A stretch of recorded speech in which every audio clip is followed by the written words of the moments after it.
तो मैं कितनी ऐसी औरतों को जानती हूँ जो डिप्रेशन में है, और उनकी डिप्रेशन की वजह क्या है, सेल्फ रिफ्लेक्शन नहीं करते। यस। जब जिंदगी में कोई मसला आता है ना, जब हालात बुरे होते हैं, इंसान का रिफ्लेक्स एक्शन ये होता है कि कोई आए और मुझे इससे बचा ले। बिल्कुल। मगर जिंदगी आपको हार्ड वे ये सबक सिखाती है कि कोई नहीं आने वाला, and the only person you is ever going to save you is yourself, so you better buckle up and take control. जब आप कंट्रोल अपनी जिंदगी का लेने की बात करते हैं ना, फिर आपको बैठना पड़ता है, रिफ्लेक्ट करना पड़ता है, और वो तारों के सिरे ढूंढने पड़ते हैं कि कुछ चीजें तो मेरे कंट्रोल में नहीं है, सामने वाला कैसे बिहेव कर रहा है, लेकिन मेरा रिएक्शन तो मेरे कंट्रोल में है। फिर आप अपनी एग्जैक्टली। जात में ढूंढना शुरू करते हैं कि कौन सी चीज कहाँ से लिंक है। आपकी जिंदगी के बहुत सारे एक्शंस आपके बचपन से जाके मिलते हैं, आपके बहुत सारे ट्रॉमास आपके बचपन से जाके मिलते हैं, जिन पे काम करना पड़ता है, आपको खुद को रोज आना ट्रेन करना पड़ता है। पहले बहुत मानना सारी पड़ता है कि आपको वो ट्रॉमा आपके पास है। बहुत सारे लोग फईज इसलिए डिप्रेशन में हैं क्योंकि वो ये सारा फिलोसोफाइज करना ही नहीं चाहते। मसला आया and they look for escape, कोई शॉपिंग में ढूंढ रहा है, कोई शॉर्टकट। घूमने हाँ में ढूंढ रहा है, हाँ। कोई कोई सोशलाइज ड्रग्स में करने में ढूंढ ढूंढ रहा रहा है, है। कोई कुछ ओ कर रहा है, मसला आ सही। गया, चलो चलो चलो गाड़ी में बैठो जाओ, मसला आ गया, चलो चलो चलो इसको कॉल मिलाओ,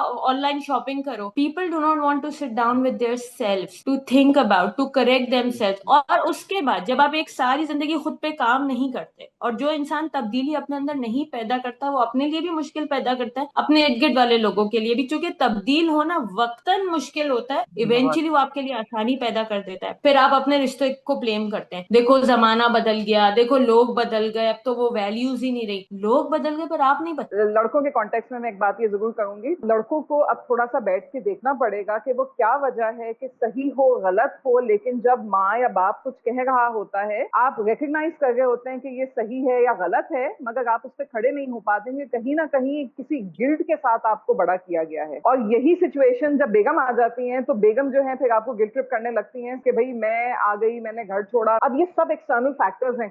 as a man you have to sit down and think, why are you not being able to do justice to your role, which is recognize what is right from wrong and act on what is right, whether it is in context of your parents or in context of your spouse, your children, your workplace, whatever. दूसरी एक बात मैं ये कहूंगी कि देखिए, anxiety जो है ना, हमेशा गुस्से या अग्रेशन में नहीं आती है। कई दफा एंजाइटी और आपके जो ट्रॉमाज हैं वो खामोशी के अंदर भी आते हैं। आप जो है प्रोक्रेस्टिनेट करने लगते हैं और आप बस बैठे रहते हैं और आप कुछ नहीं करना चाहते हैं। जो करंट इस वक्त आपकी जनरेशन चल रही है, जो हमारे बाद वाली जनरेशन है, उनमें अगर अग्रेशन दिखता है तो बहुत से बच्चे आपको ऐसे भी दिखेंगे जो घंटों बैठे हुए हैं, और वो घंटों बैठे रहेंगे, वो उठना नहीं चाहेंगे, not because they are lazy but because something inside them is giving them trauma of getting up, getting ready, going out, unless it is with their own friends and people that they want to go out with. तो वो एक खामोश anxiety भी आती है इन ठीक बच्चों है। के अंदर।